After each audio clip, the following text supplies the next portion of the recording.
வான்மலரின் இனிய நல்வாழ்த்துக்கள். இன்று 2026 ஆண்டு ஜனவரி 11 நாள். இன்றைக்கான இறைவாக்கு: நீயோ என்னை பின்பற்றி வா. மத்தேயு 8:22. ஆண்டவரை பின்பற்றுங்கள்.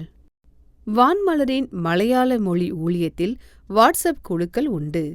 அதில் தினம்தோறும் ஒரு குறிப்பிட்ட விஷயத்தை பதிவு செய்யும் பணி கேரளாவில் இருக்கிற ஒரு போதகருக்கு தரப்பட்டிருந்தது. இது வாலண்டியர் பணியே. அவர் அந்த பணியை மிகச் சிரத்தையாக செய்தார். திருமணம், மரணம், நோய் போன்ற எந்த காரணத்தை கொண்டும் குறிப்பிட்ட நேரத்தில் அந்த செய்தியை பதிவு செய்ய அவர் தவறியதே இல்லை. இறைப்பணி என்பது நம்முடைய எல்லா பணிகளுக்கும் மேலானது என்பதை இந்த போதகருடைய அர்ப்பணிப்பு மனநிலை நமக்கு உணர்த்துகிறது. இன்றைய தியான வசனத்தின் சூழலை பார்ப்போம். இயேசு ஒருவரை அழைக்கிறார். அவர் இயேசுவோடு செல்லுவதற்கு முன்பு இறந்து போன தனது தந்தையை அடக்கம் செய்துவிட்டு வருவதாக கூறுகிறார். அதற்கு இயேசு கொடுத்த மறுமொழிதான் இன்றைய தியான வசனம். யூத சமுதாயத்தில் இறந்து போன தந்தையை அடக்கம் செய்வது என்பது ஆழ்ந்த மரியாதைக்கு உரிய மற்றும் புனிதமான பொறுப்பாக கருதப்பட்டது.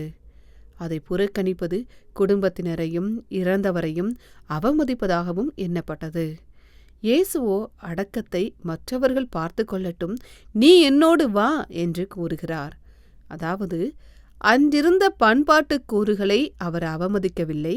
அதற்கு பதிலாக தனது பணியின் முக்கியத்துவத்தை வலியுறுத்துகிறார். இறைப்பணி என்பது மிகவும் சவாலானது. நேரம் பார்க்காது. எந்த சாக்கு போக்கும் சொல்ல இயலாது. முழு நேர இறைப்பணியை மனமுவந்து செய்தவர்களுக்கு இந்த வார்த்தைகளின் அர்த்தம் புரியும். இந்த வேலையில் ஈடுபட்டு இருக்கிறவர்கள் தங்களது சொந்த விஷயங்களை மறந்து ஆண்டவரின் பணியை முன்னிறுத்த வேண்டிய அவசியத்தையே திருவசனம் நமக்கு உணர்த்துகிறது. ஆண்டவரின் வார்த்தைகளை பிறருக்கு சொல்லுகிற அல்லது செயலில் காட்டுகிற அனைவருமே கடவுளின் ஊழியர்கள்தான். நமது ஊழிய பாதையில் தடங்கல்கள் வரலாம். சொந்த வேலைகள் குறுக்கிடலாம். சுயநலமான எண்ணங்கள் தோன்றலாம். குடும்பம் குறுக்கே வரலாம். நாம் தெரிந்து கொள்ள வேண்டியது ஒன்றே ஒன்றுதான். நாம் ஏற்கனவே கேட்ட அத்தனையையும் விட கடவுளின் ஊழியம் முக்கியமானது, முதன்மையானது. உலகத்தின் விஷயங்களை விட கடவுளுக்கு செய்கிற பணியே நமக்கு முதன்மை பணி என்பதை மறந்து விடாதிருப்போம். அந்த பணி இரண்டாம் பட்சமாகும்போது நாம் கடவுளுக்கு பதில் சொல்ல வேண்டியவர்கள் ஆகிறோம். இறை பணியே நமது முதல் பணியாகட்டும். அதில் நாம் தொடர்ந்து உறுதியாயிருக்க ஆண்டவர் நமக்கு உதவி செய்வார் என்ற நம்பிக்கையில் நம் பணிகளை தொடருவோம். நாம் ஜெபிப்போம்.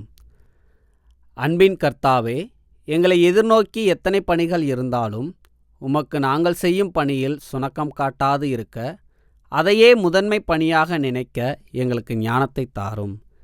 இயேசுவின் வழியே பிதாவே, ஆமேன். இன்றைக்கான கேள்வி: எது மிகவும் சவாலானது? எது மிகவும் சவாலானது? கேள்விக்கான பதிலை கீழ்க்கண்ட எண்ணுக்கு SMS அல்லது வாட்ஸ்அப்பில் அனுப்பவும். 9841809796.